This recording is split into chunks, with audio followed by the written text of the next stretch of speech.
अभी जैसे आगा साहब ने भी कहा कि यूएन को बहुत कमजोर बॉडी मान लिया गया है, कुछ फैसले नहीं होते हैं, कुछ ठोस वो कर नहीं पाता है, कुछ अगर प्रस्ताव पारित भी हो जाते हैं तो वो लागू नहीं हो पाते हैं।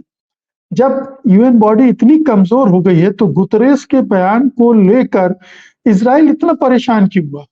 इस हद तक क्यों भड़क गया? क्या फर्क पड़ना है? उसके साथ तो अमेरिका है, ब्रिटेन है, फ्रांस है, तमाम नाटो संगठन है, क्या दिक्कत है उसको? कह दिया तो क्या फर्क पड़ गया उसको?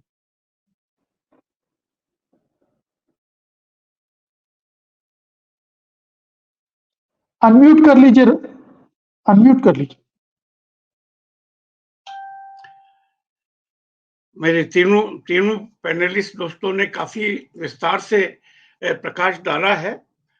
यहाँ 2-3 पॉइंट्स हैं। एक तो मैं दोस्त आगा की इस बात से सहमत हूँ कि इजराइल एक ग्रेटर इजराइल बनाने का जो एजेंडा है वो उस पर वो लगातार काम करता आ रहा है और ये उसकी फितर पिछले 50-60 साल की ये कोई नई बात नहीं है।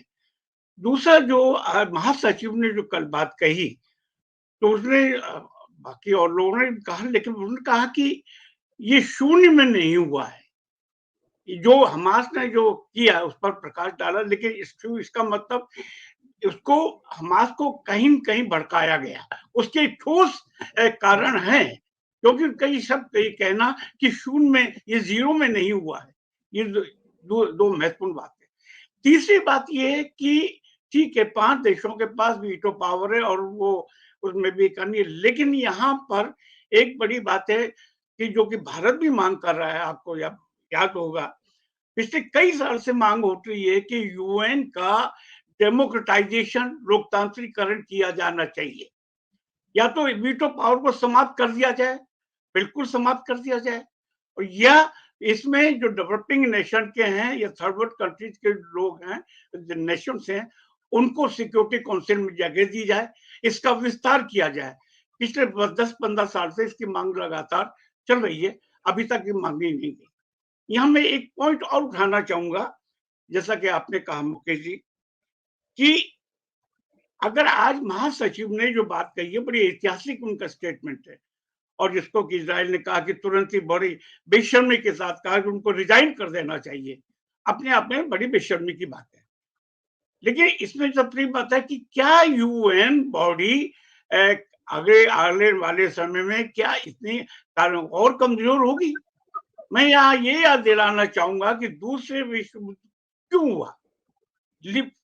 प्रथम विश्व युद्ध के बाद, लेकिन रामशरण जी, हमारा विषय ये है कि इसका क्या इम्पैक्ट होगा, मैं उसी क्या क्या क्यों इतना भड़का? जब यूएन इतना कमजोर है, सब मानते हैं, तो हाँ जी, मैं उसी पे आ रहा हूँ कि ये यूएन को लगातार कमजोर, जो मैंने तो पहले ही कहा कि अगर उसकी बात नहीं मानी जाती तो यही मैसेज तो यही जाएगा सभी जगह कि यूएन कमजोर है और उसको जो भी है उसको कमजोर किया जाना चाहिए, क्योंकि इजराइल के पास सबसे बड़ी ताकत अगर कोई है तो वो एंग्लो सैक्सन नेशंस की है, यानी अमेरिका के साथ, इसके अलावा ब्रिटेन और फ्रांस वगैरह इनकी है। आपने देखा कि तुरंत ही अमेरिका गया, इसके बाद मिस्टर पूर्व ब्रिटेन के प्रधानमंत्री गए, इसके बाद फ्रांस के राष्ट्रपति गए, और एक यूएन का ये यूरोप के एक नेता ने यहाँ तक कह दिया कि कोई दया दिखाने की जरूरत नहीं है इजराइल को, और साथ में ये भी कहा कि मानवीय रूल का इसमें उल्लंघन ना हो, लेकिन दया मत दिखाइए। तो इसका मतलब ये कि इजराइल को पूरा भरोसा है कि हम महासचिव की बात नहीं माने, कौन परवाह करता है।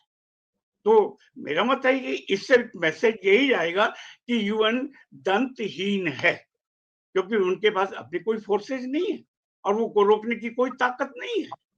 तो तभी इसको, अगर यूएन को कदम उठाना है तो इसके जितने भी मेंबर नेशंस हैं, जैसा कि शुरू में नकवी कहा कि मेंबर नेशंस को का जब तक कि फिजिकल दबाव नहीं बनता है, और खासतौर से अमेरिका पर, क्योंकि अमेरिका पीछे भी कई बार धमकी दे चुका है कि हम एड बंद कर देंगे, ग्रांट बंद कर देंगे, यूनिसेफ को नहीं देंगे, उसकी नहीं, फिर हम दूसरे इशू पर चले गए।